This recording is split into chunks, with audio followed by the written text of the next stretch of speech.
বলছিলাম 2024-এর 5 আগস্ট শেখ হাসিনা সরকার পতনের পরে এই রফিকুল আলম বলছেন যে তারপরে টানা কয়েকদিন যেভাবে জেলখানা থেকে আসামিদের ছেড়ে দেওয়া হয়েছে, জঙ্গিদের ছেড়ে দেওয়া হয়েছে, সেই ভয়াবহ চিত্র তিনি নিজে চোখে দেখেছেন।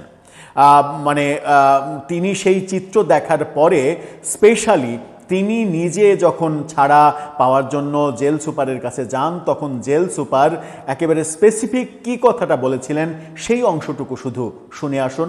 করলাম এত লোকের জামিন কিভাবে হইলো? বলো না জামিন হয়নি তো, এগুলো রাজনৈতিক বিবেচনায় ছেড়ে দেওয়া হচ্ছে।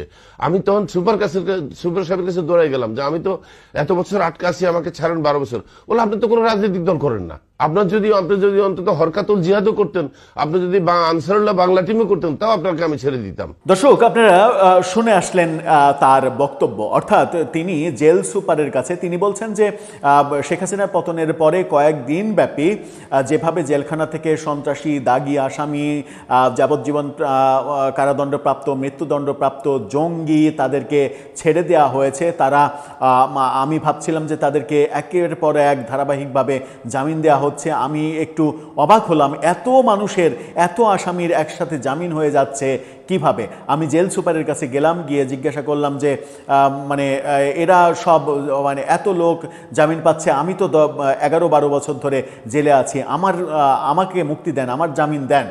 জেল সুপার তাকে জানিয়েছেন যে আপনি তো কোনো রাজনীতি করেন না, এরা তো সব রাজনীতি করে, এরা তো সব রাজনৈতিক বিবেচনায় ছাড়া পাচ্ছে। আপনি যদি অন্তত জামাতুল মুজাহিদিন কিংবা আনসারুল্লাহ বাংলা টিমের সদস্য হতেন, তাহলেও আপনাকে ছেড়ে দেওয়া যেত। কি ভয়ঙ্কর কথা! রফিকুল আলমকে বলা হচ্ছে আপনি যদি জামাতুল মুজাহিদিন, আনসারুল্লাহ বাংলা টিম এরকম জঙ্গি দলের সদস্য হতেন, তাহলে আপনাকে ছেড়ে দেয়া যেত।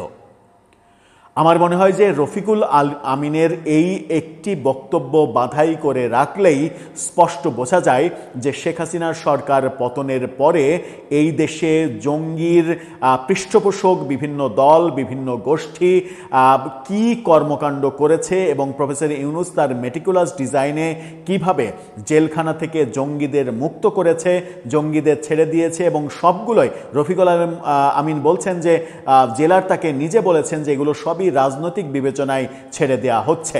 সেই রাজনীতি কারা করতেন, রাজনৈতিক দলগুলো কারা, এবং এখানে দুইটা দলের নামও এসেছে, জামাতুল মুজাহিদিন, আনসারুল্লাহ বাংলা টিম, সঙ্গে আর কারা কারা রয়েছে বাংলাদেশে এই ধর্মভিত্তিক জঙ্গি সংগঠন কারা কারা করে কিংবা কারা কারা পৃষ্ঠপোষকতা দেয়, এরা কারা, কাদের ইন্ধনে ওরা জামিন পেল, মুক্তি পেল, এবং মুক্তির এতদিন পরে এসে প্রফেসর ইউনূস সরকার যাওয়ার থাকা অবস্থায় যে তথ্যগুলো গণমাধ্যম প্রকাশ করতে ভয় পেয়েছে, পুলিশের পক্ষ থেকে যে সকল নথি প্রকাশ করতে পুলিশ ভয় পেয়েছে, বিএনপি সরকার আসার সঙ্গে সঙ্গে সেগুলো একের পর এক বেরিয়ে আসছে, পুলিশের গোপন নথি গণমাধ্যমে আসছে, সেখান থেকে জানা যাচ্ছে যে এই জঙ্গি গোষ্ঠী বাংলাদেশের গুরুত্বপূর্ণ সব স্থাপনায় হামলার পরিকল্পনা করছে, এবং বিভিন্ন আমাদের গর্বের যে বিভিন্ন বাহিনী, সেই বাহিনীগুলোকে তারা টার্গেট করছে, পাকিস্তানি টিটিপির হয়ে সদস্য সংগ্রহ করছে, পাকিস্তানে যাচ্ছে যুদ্ধ করতে গিয়ে অলরেডি 4 জন মরেছে, 1 জন গ্রেপ্তার হয়েছে। এই ঘটনাগুলো আমরা জানতে পারছি। প্রফেসর ইউনূস যদি আজ পর্যন্ত ক্ষমতায় থাকতেন, তাহলে আজ পর্যন্ত আমরা এই ঘটনাগুলো জানতে পারতাম না। আমার মনে হয় যে এই ব্যাপারে বিএনপি সরকারের এখনই পদক্ষেপ নেওয়া উচিত। জেলখানা থেকে এই তথ্য যাচাই করা উচিত যে কাদেরকে ছেড়ে দেওয়া হয়েছে, অন্তত 700 জঙ্গিকে ছেড়ে দেওয়া হয়েছে।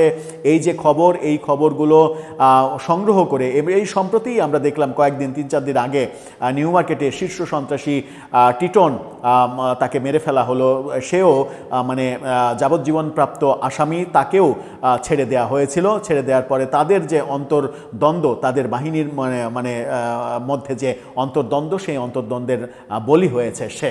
এরকম শীর্ষ সন্ত্রাসীরা কিংবা শীর্ষ জঙ্গিরা কোথায় অবস্থান করছেন, সেগুলো এই সরকারকে দেখতে হবে, খুঁজে বের করতে হবে, এবং বাংলাদেশটা যেন কোনোভাবেই জঙ্গিদের রাজত্বের দেশ না হয়, সেই ব্যাপারে ব্যবস্থা নিতে হবে।